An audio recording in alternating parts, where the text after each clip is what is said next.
Last week, 10 Democratic presidential candidates took the debate stage in Houston, Texas. With the Iowa caucuses in 5 months, candidates are searching for ways to popularize their platform. Night Vision News' Nathan Stephany takes a look at last week's debate, as well as their efforts on the local community. Last week, 10 Democratic candidates for president took the stage in Houston, Texas, attempting to convince potential voters why they were the right choice to represent the party in the 2020 election. Between the 10 who qualified, as well as a few candidates who did not meet the requirements for the debate, all sides of the party and their differing views on platforms were on display, for good and for ill.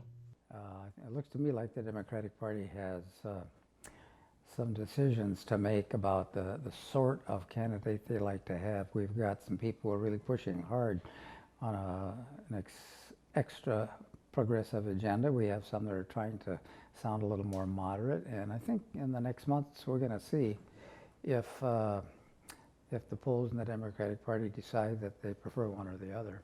With 5 months remaining before the Iowa caucuses in February, candidates are hitting the campaign trail across the state.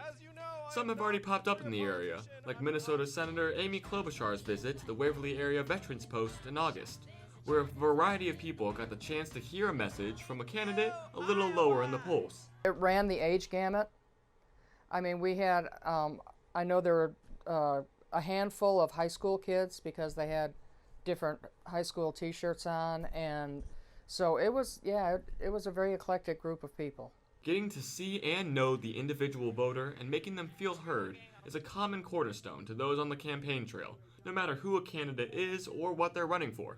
Obviously, the candidates realize the importance of it, otherwise they wouldn't be knocking on doors, wouldn't be coming here, wouldn't be seeking opportunities to present their platforms to communities.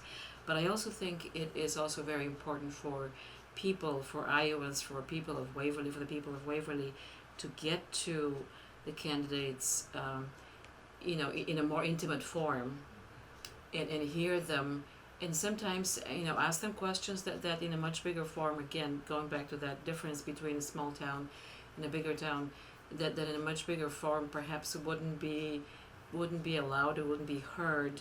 Caucuses officially began on February 5th, 2020 for the upcoming presidential election. For Night Vision News, I'm Nathan Stephany.